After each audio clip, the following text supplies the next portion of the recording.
What's up everybody, Eric here with another EWE Reviews. Today we're going to be talking about The Flash. Before we get into that, please like the video, subscribe to the channel, let me know what you thought in the comments down below.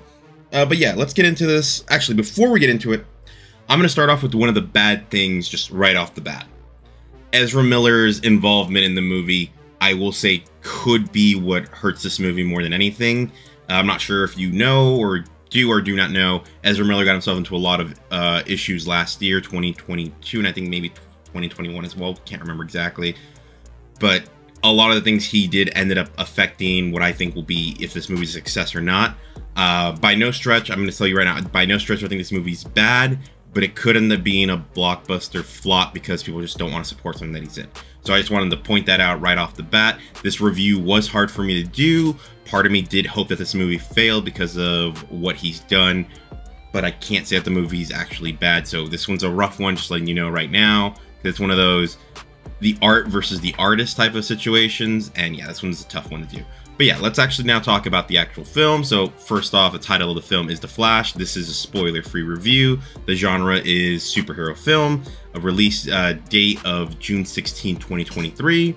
Director is Andy Muschietti.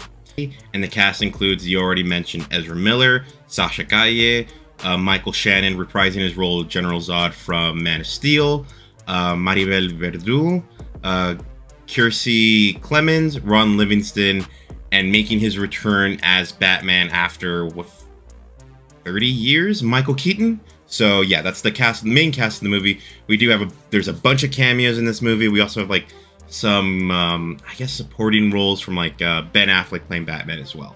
All right, with a runtime of 144 minutes. So again, not a short movie, but not the longest ever. Unlike other reviews, I've actually seen this movie twice before doing this review. So I saw it one day in IMAX and another day in Dolby. Main reason for that is because I noticed some weird stuff with the CGI. So I wanted to make sure maybe I just saw it weird the first time, and then when I saw it in Dolby, it all started to make sense. I'll talk about that more in the good and the bad. Does this movie have a post-credit scene? Yes, it does. Right at the very end, so you just gotta stay there. It is a funny scene, so I do recommend staying back for it. Alright, so now let's talk about the plot. Now, this is an adaptation of the Flashpoint Paradox from the comics, just modified using the DC movie characters. So, Barry Allen learns to control a power that he discovered in Justice League. In the Zack Snyder cut, he goes back in time for like a few seconds to stop something from happening. In this movie, he's finally learned how to master that ability, and after he learns how to control it, he decides that maybe he can make a big change to something that happened in his past, and that is saving his mom from dying. So, and this would also stop his dad from going to jail for the alleged killing her, which he didn't do. But yeah, that's the main gist. Barry decides that he can use his powers to go back in time and save his mom, but at the same time, he breaks the entire world. Things are completely different. They actually make jokes about it in the movie of like things that happened like with movies, different actors playing different things. It's like, it really works really well. I actually like the idea of how they do it. But now Barry needs the help of another Barry, Supergirl, and Michael Keaton's Batman in order to save this planet where his mom actually survived. Alright, so that's the basic plot of the movie. Let's actually now move into my thoughts. I've already mentioned the first bad thing, Ezra Miller being part of the movie. Along with that, I think that might be one of the reasons James Gunn's in there now, to go in there and try and fix this shit show that happened because of what Ezra Miller did. I don't know how many actors are probably going to end up having to be recasted because now they're going to have a lot of issues with this. Alright, so what I said before, why I watched the movie twice, is the first time I saw it, the CGI looked weird to me, and I didn't really pay much attention to it. At first, I thought the entire movie had CGI problems, but upon watching the second time, I don't think it's that the CGI is actually a problem. I think a lot of the CGI choices were intentional when Barry's in the Speed Force. So I think that's why it looks slightly weird. Is it the best choice? No. Is that part of the reasons I'm not going to give it as high a score as I maybe should? It could be. I know it did draw me out of the movie a few times, especially near the end. There was one spot where it's like, yeah, he's in the Speed Force, but this just looked really bad. All right, and that being said, like, it took me out of the illusion. The trailers, I think because they were trying to do so much damage control with this movie and they really want people to go see it, the trailers did give off too much of the movie. I want to say, you see the trailer, you see so many of Michael Keaton's good parts in that that I'm like, oh, you guys really had to like use Michael Keaton to sell this movie to people. So yeah, that is something definitely that you noticed I'll put on the bat of like, oh, a lot of like the big pops that could have happened ended up being ruined because they had to put it in the trailer because they had to do damage control for this movie. Something else that I would consider in the bad side is that Barry's powers, although they try to explain it, they do some weird stuff where they're like, oh yeah, Barry can't move someone he was in super speed. So they're kind of trying to distinguish this Flash from the TV Flash, because the TV Flash can just move you around when he's in super speed. This Flash apparently can't do that. He does move somebody and that person ends up throwing up and they're trying to say like, oh yeah, you can't move people.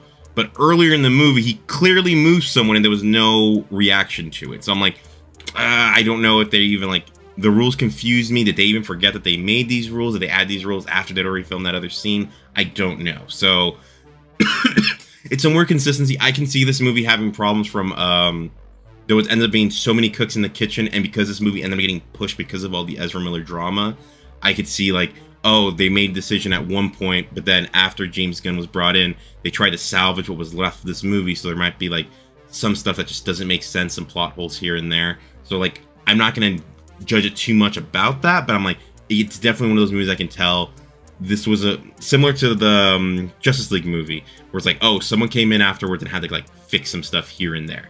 All right, let's move. Let's get out of the negative and let's actually go to the positive. First positive, Michael Keaton. I know I said like, oh, they took a lot of his good scenes out. As Batman they did, but we also have some scenes as him as Bruce Wayne that were also really cool conversations that he has with Barry that I'm just like, whoa, I really want, for me personally, as someone that really wants the live action Batman Beyond movie, I'm like, I want Michael Keaton back as an older Bruce Wayne mentoring a young Terry McGinnis. I think that would be the best way to use this actor, because he just came back into this role and he just felt like this was still the 90s Batman he played. So I'm like, I really hope we see him again as Batman.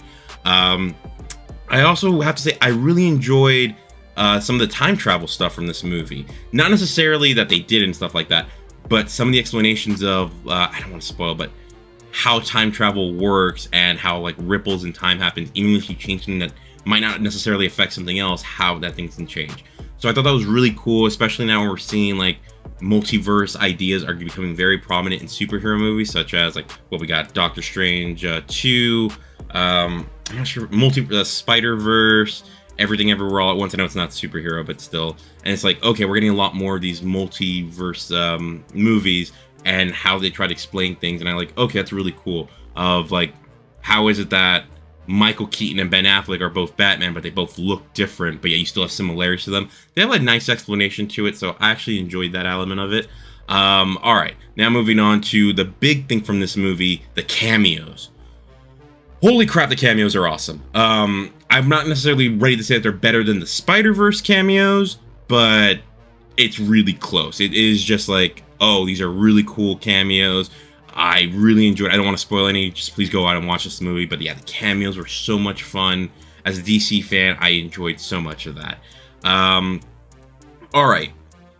Another thing that I really enjoyed from this movie is the idea of like Barry wanting to go change his past. And seeing other characters even tell him like, but your past makes you who you are.